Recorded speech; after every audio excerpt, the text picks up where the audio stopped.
नरेंद्र मोदी एक लीडर है, वो अपनी पॉलिसी के तहत जा रहा है। वो कश्मीर को जितना उसने ऊपर कब्जा करना तो उसने कर लिया। अब कश्मीर पाकिस्तान सोच ही सकता, ले नहीं सकता। और ये सच है। इनको लीडरशिप का हाल ही है ना। तरक्की चाहिए थी, इंडिया ने तरक्की दे दी। तरक्की उन्हें खुशहाली चाहिए थी, उन्होंने दे दिया। उन्हें कारोबार चाहिए था, दे। मेरा एक दोस्त है, वो उसी कश्मीर से है। उससे मैंने बात की कि आप पाकिस्तान के साथ मिलना चाहते हैं, उन्होंने साफ कहा नहीं। वो कहते हम नहीं मिलना चाहते। कहते यार पहले मिलना चाहते थे लेकिन कहते अब नहीं, अब इधर उनको ज़्यादा फैसिलिटी नजर। भारत ने जो रशिया से तेल मंगवाना शुरू किया था वो इस जनवरी में तकरीबन 35% कम हो गया, जिस तरह पिछले साल था ना। अमेरिका में हमारा डॉक्टर गया था, उसको वहाँ पर जेल हो गई। एक तो वो फील्ड में रहकर काम नहीं कर रहा था और वहाँ पर गलत हरकतें कर रहा था। कौन सा डॉक्टर? यही कह रहे हैं डेवलप वही हो रहा है जो इंडिया की साइड पे है, ठीक है ना। हमारे जो कश्मीर पे है वो हकीकतली वाकई वो खुशहाल नहीं है, ठीक है ना। कि भारत मिडल ईस्टर्न ममालिक के साथ ज़्यादा ताल्लुकात इसलिए बढ़ा रहा है ताकि वो अपनी जो एनर्जी सप्लाई है उसको कायम रखे, चीपेस्ट प्राइस पे तेल लेता रहे, मार्केट को डाइवर्सिफाई करे। इंडिया की मैशत देखें, पाकिस्तान की मैशत देखें, G20 का वो हिस्सा है, दुनिया की 5वीं बड़ी मैशत वो है। G20 को अभी उन्होंने होस्ट किया है। India middle east Europe economic corridor IMEC उन्होंने साइन किया है। कोई कारोबार नहीं है, कोई कुछ नहीं है। ये गवर्नमेंट ये पाकिस्तान को नहीं संभाल सकती, कश्मीर को कैसे संभालेगी? ये इस तरह के उनके हवाले कर दे, इंडिया के हवाले कर दो कश्मीर। इस तरह ही है। वो देखभाल कर रहे हैं, इनको कर रहे, वो अपनी तरफ कर रहे हैं। तो हमारी तो ये कैसे करेंगे? बिल्कुल इनको कोई ऐसा कोई नहीं कारोबार नहीं है उधर, बिल्कुल बिल्कुल जीरो है, ये हुकूमत जीरो है। ये ताकि इंडिया के जो मिनिस्टर हैं पेट्रोलियम के, हरदीप सिंह पुरी साहब, और इससे पहले डॉक्टर जयशंकर भी, we are answerable to our voters, we are a democracy. इसका मतलब क्या है? इसका मतलब यह है कि हम रशिया से तेल लेंगे। इसका मतलब ये है कि हम स्ट्रेटेजिक ऑटोनॉमी की बात करते हैं। हमारी पैनाडोल कहाँ से आती है? मेडिसिन वगैरह कहाँ से आती है? पाकिस्तान के अंदर मैन्युफैक्चर होती है, बाहर से भी आती होंगी। कहाँ से आती है हमारी मेडिसिन? इसका मुझे आइडिया नहीं है। हमारी मेडिसिन इंडिया से आती है। फिर क्या हुआ? वो लोग दहशतगर्दी नहीं, हम लोग दहशतगर्द हैं। हम लोग मजहबी फिरका में बटे हुए हैं, वो लोग मजहबी फिरका में बटे हुए नहीं हैं। हमसे ज्यादा इंडिया का कश्मीर आजाद है। अच्छा, वो बेहतर है। बेहतर है, हमसे बेहतर है। सर आपको उधर जो तरक्की होती है दिखती है? क्योंकि अक्सर होता है आमने सामने दोनों है तो दिखती है। बिल्कुल बिल्कुल दिखती है। इस वक्त आपको पता है इंडिया दुनिया के 39 ममालिक से तेल मंगवा रहा है। That is that they are diversifying their market.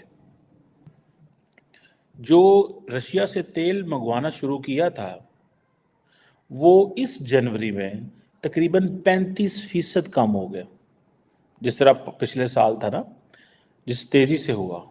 अब देखें भारत, मैंने अक्सर ये बात पॉइंट रेज करने की कोशिश की है कि भारत मिडल ईस्टर्न ममालिक के साथ ज़्यादा ताल्लुकात इसलिए बढ़ा रहा है ताकि वो अपनी जो एनर्जी सप्लाई है उसको कायम रखे, चीपेस्ट प्राइस पे तेल लेता रहे, मार्केट को डाइवर्सिफाई करे, ऑटोनमस पोजीशन एस्टैब्लिश करे, एंड देन इंटरनेशनल ऑडियंस को इंडिया ये कहता है जी we are answerable to our voters.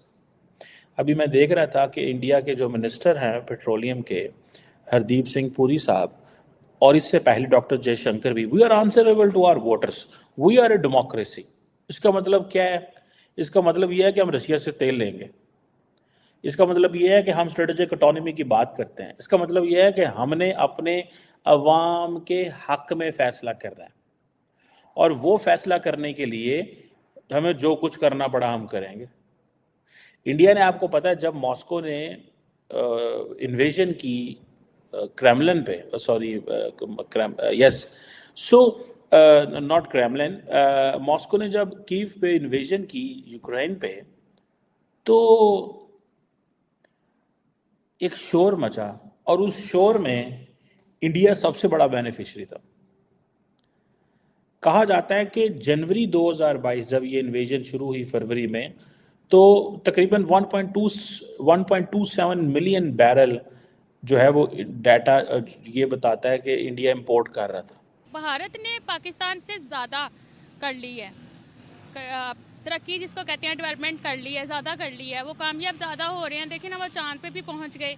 ठीक है, वैसे भी उन्होंने अपने स्कूल कॉलेजेस यूनिवर्सिटीज़ को बड़ा अपग्रेड किया हुआ है, तो बेहतर है वो। दुनिया उनको किस तरीके से देखती है? जब भी किसी को ज़रूरत होती है, पहला नाम भारत का, चाहे उनके साथ वो बदतमीजी करे, चाहे भारत के साथ उनकी कोई भी लड़ाई चल रही हो, लेकिन उनको ज़रूरत भारत की ही पड़ती है। भारत मोस्टली लोगों की हेल्प कर देता है, मोस्टली, क्योंकि वो मुझे लगता है स्ट्रॉन्ग है काफ़ी ज़्यादा, तो वो काफ़ी ज़्यादा हेल्प करता है सबकी। तो फॉर एग्जांपल अगर किसी को हेल्प चाहिए, वो अपने ही लोगों की काफ़ी हेल्प करता है ना। मोदी देखें अपनी आवाम के साथ वो कितने टाइम से प्राइम मिनिस्टर ही है, और आगे भी लोगों का उसको हटाने का कोई ऐसा इरादा नहीं है, तो बेहतर है कि।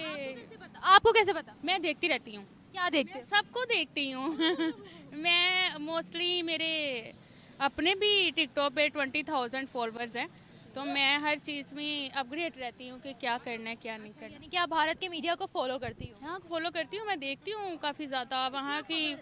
वहाँ की आवाम अपने प्राइम मिनिस्टर को बहुत ज़्यादा लाइक करती है, लेकिन प्राइम मिनिस्टर नहीं करती वो। प्राइम मिनिस्टर ने किया क्या? प्राइम मिनिस्टर ने अपने ही आवाम के लिए बड़ी चीज़ें बनाई हैं। वहाँ पे देखें ना, बच्चों के वहाँ पे स्कॉलरशिप्स भी यहाँ से साथ हैं। वहाँ पे बच्चों को, अगर कोई बच्चा वहाँ पे, जैसे यहाँ पे तो CSS वाले बच्चों को पास ही नहीं करते, लेकिन वहाँ पे CSS वाला बच्चा जब पास होता है तो उसको बड़ी फैसिलिटेट करता है, वो सब कुछ बड़ा कुछ करता है यार वो। यानी वो आवाम को कैसे फैसिलिटीज देते हैं, मैं ये जानना चाह रही हूँ। और वर्ल्ड उनको क्यों एडमायर करता है? वर्ल्ड के साथ एक तो उसके ताल्लुकात बहुत अच्छे हैं, वो हर किसी के साथ ही अच्छा रहता है। सबसे ज़्यादा तो अमेरिका को देख लें आप, वो सबसे ज़्यादा जो उसके बेहतर हैं ताल्लुकात, वो अमेरिका के साथ हैं। तो आपको पता है वर्ल्ड पावर तो अमेरिका ही है, तो अगर उसके साथ अच्छा है तो सारा ही अच्छा है। ठीक है जी। और फिर ये 1.99 मिलियन बैरल भी गई। और अब आप देखें इंडिया ने बेसिकली किया क्या है, इस चीज़ को थोड़ा समझने की ज़रूरत है।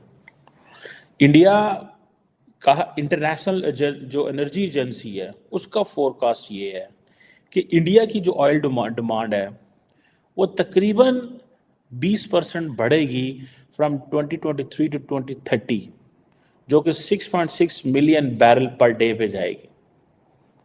ज़रा इसको समझिएगा।